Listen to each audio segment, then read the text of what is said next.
Welcome to this unique and sophisticated townhouse located at 163 64th Street. Tree-lined street, many historic houses on the street. I'm Ron Brick, interior designer. I've designed part of the exterior and all of the interior. The facade of this building is raked limestone and brick. It was recently restored by the craftsmen that worked on St. John the Divine. There's radiant heating in this entire sidewalk, so when it snows, it's perfectly clean from the minute the snow begins.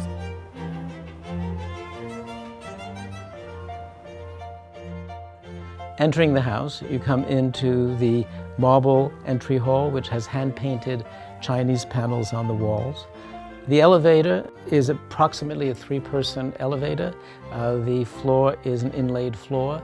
There's a trompe-l'oeil putti in grisaille on the bottom. The domed ceiling is painted like the sky.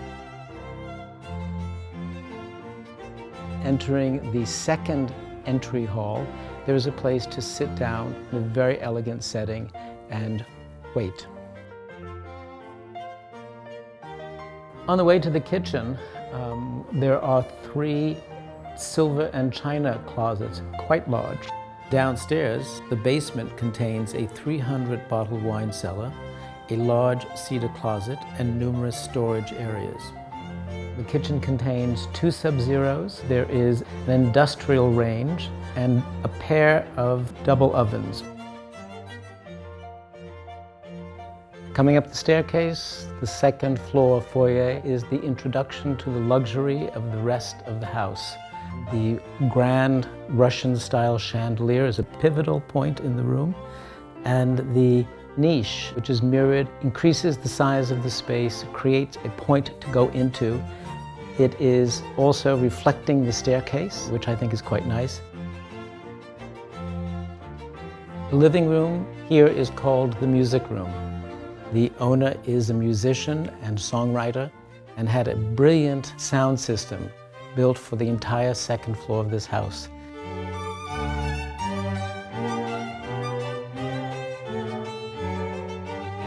The floor is parquet de Versailles. The chandelier is a beautiful Venetian chandelier. There is an incredible French fireplace, but for me, one of the most special things in this room are the fragonards. We had someone paint them, and they're in the joyful quality that music instills in you.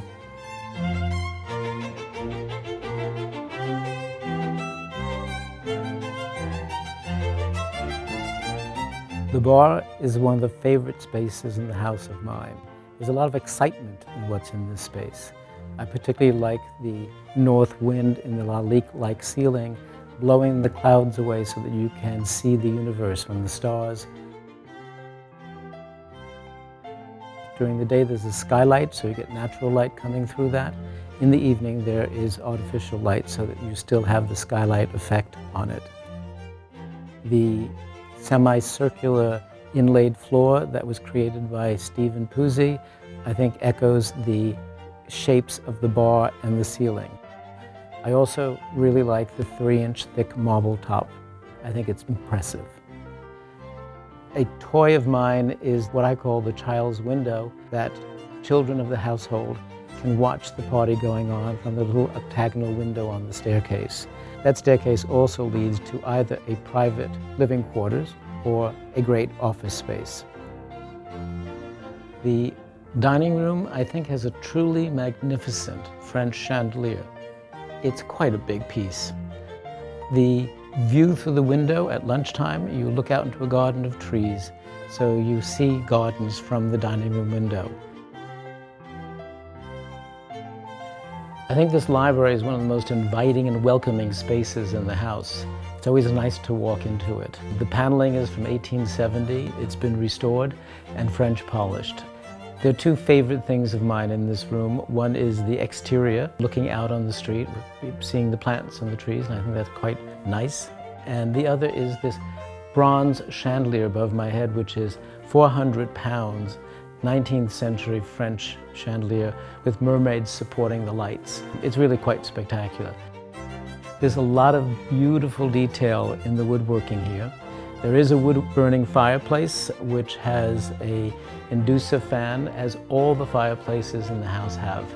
And there are monitors at different locations in the house so you can study what's going on outside.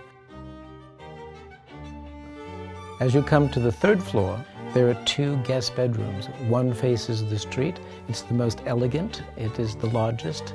The second bedroom is a smaller size. It has a queen-size bed in it. It looks out onto the back garden.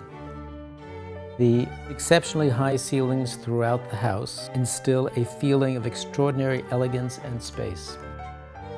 In the master bedroom, there are two great skylights. You can press a button in the morning and wake up with sunlight shining down on you. At night, you can seal off any amount of light coming from the outside.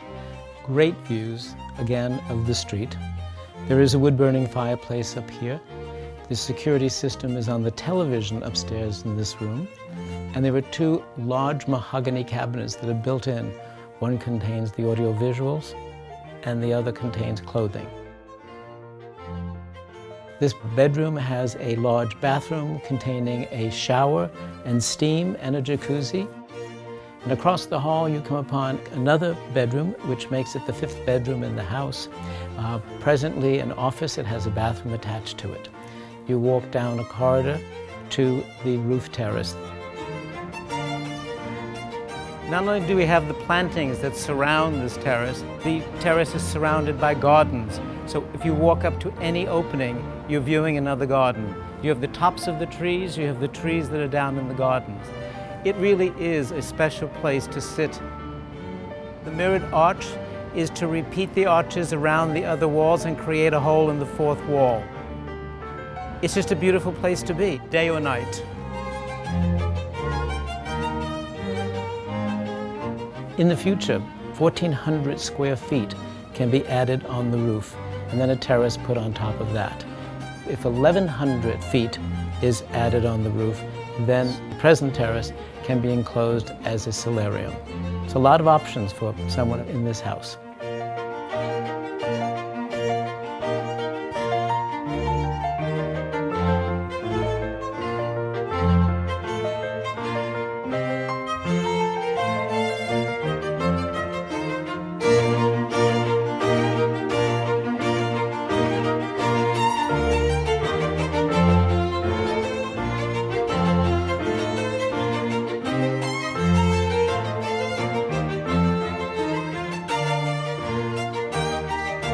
The townhouse at 163 East 64.